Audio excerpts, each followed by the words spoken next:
안녕하십니까. 둔산동 Q&A 공부방 동아쌤입니다. 이제 사이비 진술에 대해서 공부를 하려면 이만큼을 알아야 됩니다. 어쨌든. 근데 첫 번째로 뭐냐면, 보통 수사법은 말을 꾸민다는 거야. 그게 이제 표현을 어떻게 하느냐. 수사법, 표현법을 뭐 비슷하게 써. 이제 수사법, 표현법은 세 가지가 있어. 하나는 비유법, 비슷하고 유사한 거. 하나는 변화 주는 거. 그 다음에 강조하는 거. 근데 비유법 안에 10가지가 있고, 변화법 안에 11가지가 있고, 강조법 안에 11가지가 있습니다.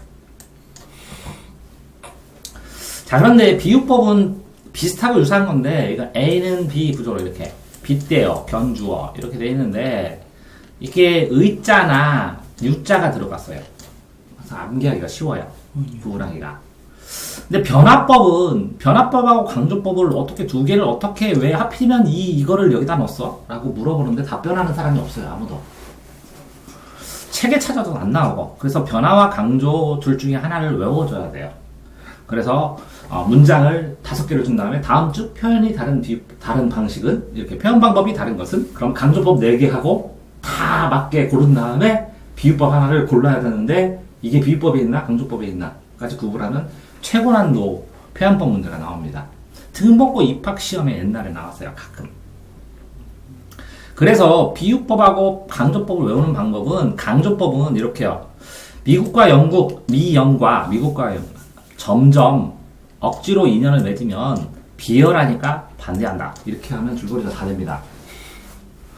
자, 그런데 아니면 변화법은 반역인을 설문했는데, 그죠? 그러면 뭐라고? 생명 대 현재의 돈. 설문조사를 했어. 설문도. 반역인 설문도. 생명 대 현재의 돈 하면 생명 선택하죠? 그게 변화법입니다. 이렇게 외워주는 방식으로 생각을 하셔야 돼요. 이제 예를 들어서, 이렇게 보시면, 이렇게 비유하기는 비유법. 지규, 은유, 대유, 제유, 환유, 은유. 이거 수사법 찍어놓은 거 있습니다. 근데 어쨌든 비유법은 유하고 의가 들어갔어요. 유사하다, 비사하다, 의조, 의소할 때 의. 그런데 여기 강조법하고 변화법은 이게 여기로 들어가는지 변화가 되면 강조가 되고 강조가 되면 변화가 되는 느낌이거든요. 그래서 구분 자체가 안 돼서 요거를 다 외워야 돼요. 한쪽을. 이해됐나요? 자, 그런데 여기에서 비유에서 원관념하고 보조관념을 알아야 돼요. 원관념은 원래 까마귀. 까마귀 같은 녀석. 그럼 녀석은 원관념. 까마귀, 보조사물, 비유하는, 보완해서 사용하는 걸 보조관념이라고 합니다. 자, 그래서 여기 나오죠. 비유법 10가지, 강조법 11가지, 변화법 11가지. 그죠? 그걸 정확하게 외웠다고 치고, 그 안에 변화를 주는데, 그 안에 사이비 진술이 있습니다. 진술은 뭐냐? 진술은 이야기한다는 거예요. 근데 사이비는 가짜라는 거예요. 뭐냐면 과학적으로 상식적으로 볼 때는 객관적으로 볼 때는 가짜인데 틀린데 문학적으로 보면 진실이라는 거예요. 주관적으로 볼 때. 그러면 이거는 뭐라고요? 객관적으로 볼 때는 가짜인데 주관적으로 시인의 입장에서 이해를 하니까 주관적으로 봤을 때 진실로 이해를 하는 거예요. 무슨 얘기냐면 이런 겁니다. 자, 나는 하늘을 이고 있다. 내가 이고 있어요? 과학적으로 가짜인데 그걸로 느낌으로 하는 거야. 난 바다를 이고 있다. 내 가슴 속에는 달이 담겨있다. 그럼 틀리죠? 신은 맞죠? 이런 것처럼 객관적으로는 진실이 아닌데 상식이 아닌데 문학적으로 봤을 때 진실인 거. 이걸 사이비 진실이라고 그래. 그러니까 변화 주는 방법 안에 들어가 있는데 그 사이비 진술의 방법이 역설도 있고 또 뭐라고요? 반어는 과학적으로 진실일 수 있으니까 상관없습니다. 문장이.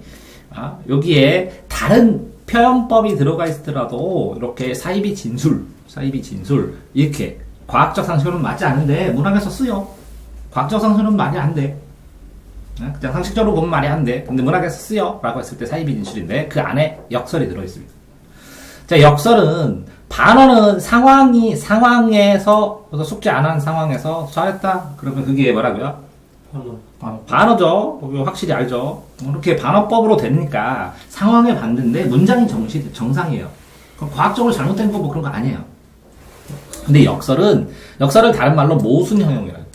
모순은 방패순의 창모 해서 모든 방패를 뚫을 수 있는 창하고 모든 창을 막을 수 있는 방패는 상식적으로 동시에 존재하지 않아요. 그런데 그거를 형용해서 말했어요. 꾸며서 말했어요. 그거를 모순 형용이라니까 이 모순은 상식이 안 맞는다는 뜻이고 형용은 진실, 시적 진실이라는 뜻이 합쳐져 있으니까 역설도 사이비 진술 중에 하나예요. 그러니까 역설은 A와 B가 모순돼서 원래는 존재 안 하는데 시적으로 새로운 뜻으로 승화된 거예요. 올라간 거예요. 자, 그런 식으로 생각을 하면 자, 질문에서 사이비 진술은 수사법, 표현법 안에, 비유, 변화, 강조법 안에, 변화법 안에, 사이비 진술 안에, 역설법은 사이비 진술이면서 역설법이다. 이렇게 얘기를 할 수 있다고요. 자, 그런데 이 수사법처럼 뭐가 나오냐면, 수사법처럼 진술 방법이라는 말도 나오고, 수사법도 나오고, 전개 방법이라는 것도 나옵니다. 자, 그런데 수사법, 표현법은 이렇게 했죠? 비유, 변화, 강조고, 그죠? 가지수 나누면 된다고. 그런데 그러면 진술 방법은 뭐냐? 네 가지로 보통 얘기해요. 논증, 묘사, 서사, 설명 이렇게. 논리적 증명, 묘사, 서사. 줄거리가 있고 시간 경과가 있는 거. 그 다음에 설명. 근데 이 설명 방법 안에 또 이렇게 있어요. 정의, 비교. 여기에 이 안에도 비교 있어요. 그렇죠? 이거는 뭐지? 과장, 대조, 묘사, 인과 뭐 이게 이런 거죠. 서사. 또 이거 뭐야? 분류, 분석, 예시, 지정, 확인 이렇게. 자, 그걸 다시 확인해 보면 서술 방법은 동태적으로 움직이는 거예요. 동태적은 딱 세 가지예요. 서사는 시간 경과가 되니까 사건 서술로 시간 경과. 인과는 원인이 먼저고 결과가 뒤니까 인과. 그다음 과정은 라면 끓이는 과정, 시간 경과가 돼야 되니까 동태. 나머지는 정지예요. 그래서 논리, 정의, 의미 확정, 지정, 이것이 이것이다, 확인, 비교, 공통점, 대조, 차이점, 분류, 종류를, 기준을 가지고 묶는 거, 분석, 한 덩어리를 나누어서 해석하는 거, 묘사, 그림 그리듯이 쓰는 거, 예시. 이게 여기에 다 들어가는데, 요거에 있는, 이렇게 설명 방법을 또 알아야 돼요. 근데 이 묘사를 여기다 넣기도 하고, 설명법 안에, 묘사하면서 설명할 수도 있잖아. 그러니까, 이 진술 방법하고 요 수사법 이렇게 보면 여기 안에 설명은 없겠죠. 설명. 그런데 여기 아까 쭈루룩 얘기한 거에 여기 보면 여기 보세요. 서사, 인과, 과정, 논리, 정의, 지정, 비교, 대조, 분류, 분석, 묘사, 예시 이렇게 됐는데 그게 요 안에 있어요? 비교, 대조 다 있죠? 네. 여기는 묘사는 없죠?